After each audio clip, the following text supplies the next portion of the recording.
Merci à tous pour les retours et le succès que vous avez donné à ma dernière vidéo sur le tournage Netflix de la série Jusqu'ici tout va bien. Vous avez été très nombreux à la commenter et certains techniciens en ont profité pour témoigner sur d'autres tournages de plateforme. Donc bienvenue aux nouveaux qui ont découvert cette chaîne par le biais de cette vidéo.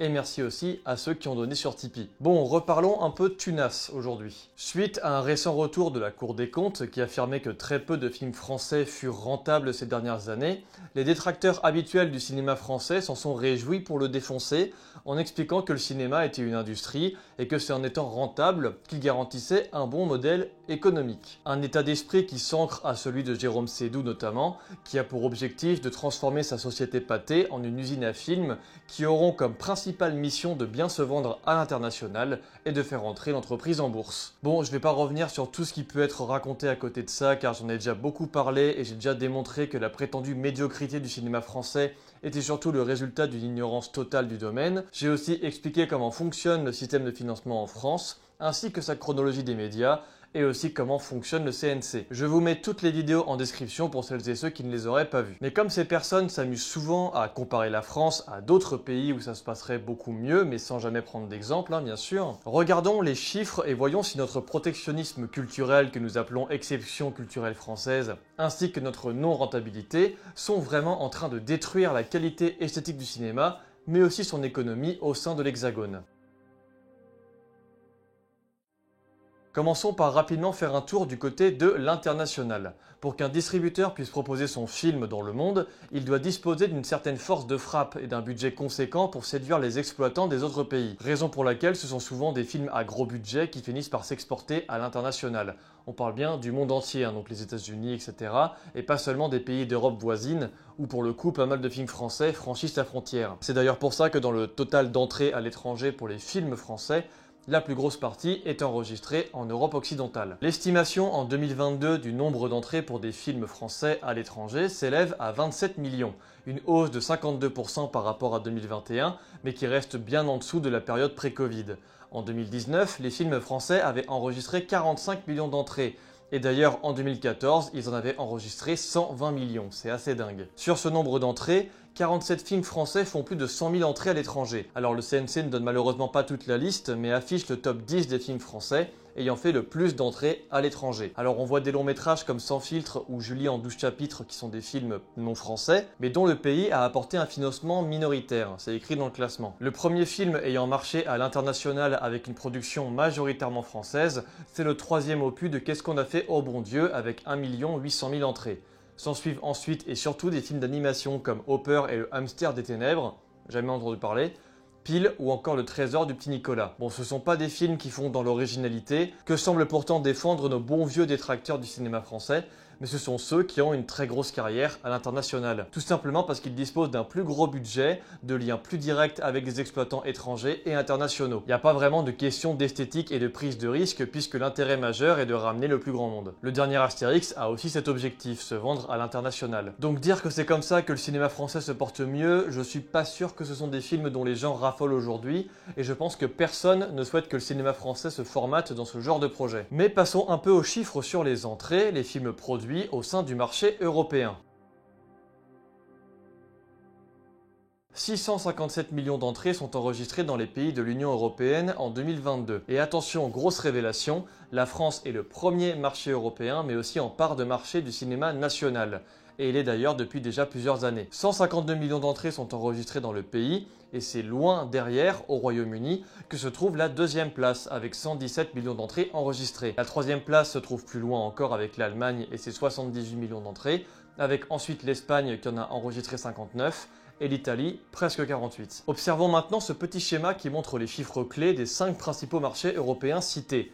Au-delà de la moyenne du prix du ticket, ce qu'on peut constater, c'est que malgré la hausse positive des entrées dans tous les pays, on observe des rapports différents entre les films produits, les entrées, mais aussi l'indice de fréquentation. Par exemple, les films français marchent bien mieux dans les pays européens que les 4 autres, avec 41% de part de marché national. Aussi, l'Italie et l'Espagne ont un nombre important de films dans l'année, 266 et 322 contre 208 en France. Mais malgré ça, leurs entrées sont très faibles. Et en Italie, c'est d'ailleurs l'hécatombe à ce niveau-là. Beaucoup de cinémas ferment en raison de la baisse colossale des fréquentations dans les salles. En partie car le cinéma populaire américain domine la part de marché dans le pays, mais surtout l'Italie n'a pas vraiment de chronologie des médias, ce qui fait que la plupart des films se retrouvent très rapidement sur les plateformes de streaming. Et le public se déplace donc moins physiquement, car il s'est aussi beaucoup habitué à regarder les films chez soi. Et la crise du Covid a aussi duré bien plus longtemps là-bas. Les restrictions sanitaires dans les cinémas ont duré jusqu'au 15 juin 2022. L'indice de fréquentation est ainsi passé de 1,7 en 2019, ce qui était déjà assez bas, à 0,4 en 2022. Le nombre d'entrées est en baisse de plus de 50% par rapport à 2019. La remontée est très laborieuse, surtout quand on voit le nombre de films nationaux qu'ils produisent, sans succès car très peu de visibilité. Mais ce qui est encore plus flagrant, ce sont les films qui ont le mieux marché. Les 3 premiers films sont Avatar 2, Les Millions 2 et Doctor Strange 2. Et le premier film italien n'obtient que la 11e place du classement, avec 840 000 entrées. Alors ce fut le cas pour nous aussi, mais on parle de plus de 2 millions d'entrées pour Novembre, qui est à la 12e place, et qu'est-ce qu'on a tous fait au bon Dieu qui obtient la 11e. Et d'ailleurs, les gros films américains qui ont tout raflé cette année-là, à savoir Avatar 2, Top Gun Maverick ou encore Les Millions 2, ont fait bien plus d'entrées en France que dans le reste des autres pays. Et il est intéressant de noter que les 3 distributeurs principaux en Italie sont des majors américaines. Le cinéma italien est bourré de talent et a une histoire très forte dans le paysage cinématographique, mais sa politique libérale ainsi que son manque de protectionnisme font que les distributions sont compliquées pour les plus petits films et les exploitants sont dominés par les propositions de blockbusters américains. Certains disent que c'est parce qu'il n'y a plus de cinéastes talentueux comme à l'époque. Moi je dis que c'est parce qu'on ne leur donne pas les moyens de s'exporter et de se financer qu'on ne voit pas ces jeunes talents. Et mine de rien, c'est ce qu'il risque d'arriver en France depuis que cette question de rentabilité est posée sur la table. En Espagne, la situation est moins grave, même si les Américains dominent aussi les parts de marché. Et le premier film local au box-office gagne la 4e place, mais c'est une suite je crois. Mais pour faire revenir les gens, certains exploitants comme Cinezza ont dû créer un abonnement mensuel. 15 € par mois pour tous les films que l'on souhaite et 2 € la place pour les plus de 65 ans. Dans le reste de l'Europe, les salles de cinéma regagnent du monde et laissent penser que malgré tout et malgré le Covid, les gens continuent de retourner au cinéma. Mais les entrées se font plus rares et certains territoires ont du mal à mettre en avant leurs films nationaux. En France, le fait d'avoir une protection plus solide fait que l'on garde un patrimoine culturel français qui peut avoir son petit succès en Europe sans forcément que les films fassent de gros billets. Quelques exemples, L'Origine du Mal a eu un petit succès en Italie en faisant 15 000 entrées, La Nuit du 12 a fait près de 40 000 entrées en Italie et en Allemagne, Asbestas a particulièrement bien marché en Espagne en faisant 1 million d'entrées. Ce sont des films que je trouve bons et qui ont eu un petit succès et ont bénéficié d'un export en Europe sans forcément rapporter beaucoup d'argent, mais qui avaient aussi un budget un peu plus gros que ceux habituels qui tournent autour de 2 à 4 millions d'euros. Mais regardons du côté de nos amis les Américains. Les 5 majors, à savoir Disney, Paramount, Universal, Sony et Warner Bros, concentrent à elles seules 88% du box-office américain, ce qui laisse peu de place au cinéma plus indépendant et peut-être parfois plus intéressant. Et au-delà du prix moyen de la place, qui est certes bien plus cher, mais difficilement comparable à celui de la France, l'indice de fréquentation est aussi en baisse, ainsi que les écrans qui passent sous le seuil des 40 000. C'est aussi en partie dû au fait qu'il y a des enseignes qui ferment. Autre fait marquant, c'est la chute drastique du nombre d'entrées. On passe de 1 milliard et 200 millions en 2019 à 470 millions en 2021. Et le nombre de films produits a évolué drastiquement aussi de 2020 à 2021 dans l'objectif de remplir les caisses vidées par le Covid. Donc à ceux qui trouvent ça choquant qu'il y ait 575 films français faits entre 2012 et 2018, les USA en pondent entre 800 et 1000 chaque année. Parmi tout cela, combien sont mémorables, combien nous parviennent et surtout combien sont rentables du coup. Et depuis quelques années, ce sont les gros mastodontes en plus qui se mettent à perdre pas mal d'argent. Donc s'il vous plaît, venez pas nous parler de pertes colossales d'argent en France. Puis on parle des USA, mais la Chine n'est pas mieux. Comme les deux pays se font la guéguerre pour la première place, le nombre de films produits est tout autant astronomique. Près de 1000 films par an jusqu'en 2021, où 740 films sont produits. Il y a aussi encore beaucoup d'écrans à disposition. Ce que je veux signifier par là, c'est que dans tous les pays, il y a des films qui ne marchent pas ou qui remboursent tout juste le budget utilisé pour financer le projet.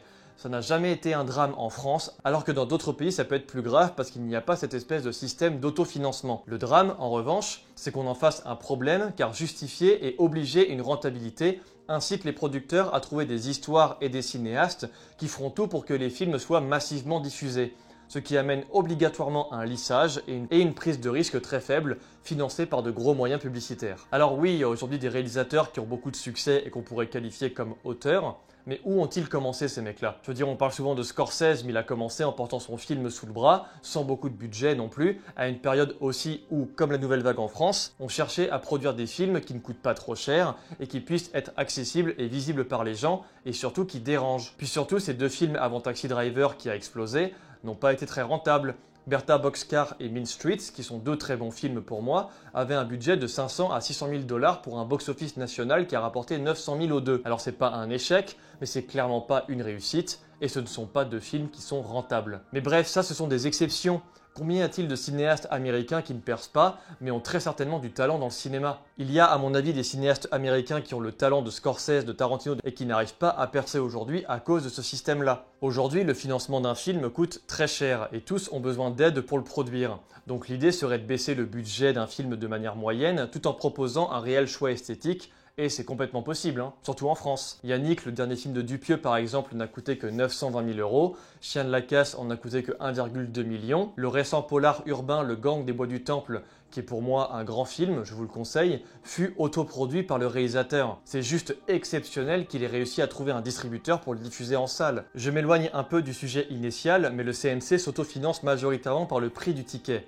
À partir de là, financer un film ou être soutenu par le centre assure beaucoup de choses à de jeunes cinéastes pour faire leur long métrage, là où d'autres pays galèrent beaucoup. Le cinéma étant une industrie, bien travailler sur un projet ne suffit pas, il faut avoir des sous. Et cela fait que dans le monde, notre système est envieux et montre qu'il marche, puisque la France reste un puissant marché à l'échelle européenne, certes très loin devant les USA et la Chine qui restent les deux mastodontes, mais parce qu'ils sont dans une logique de soft power, pas dans une logique artistique. Il y a donc une concurrence de catalogues à proposer, peu importe s'il s'agit plus ou moins des mêmes façons de le réaliser. Mais l'art n'a pas à être rentable, et c'est parce que le cinéma français échappe encore à cette logique de marché que plein de pays nous envient. Et puis surtout, cela amène des cinéastes à venir produire leurs films avec du soutien français.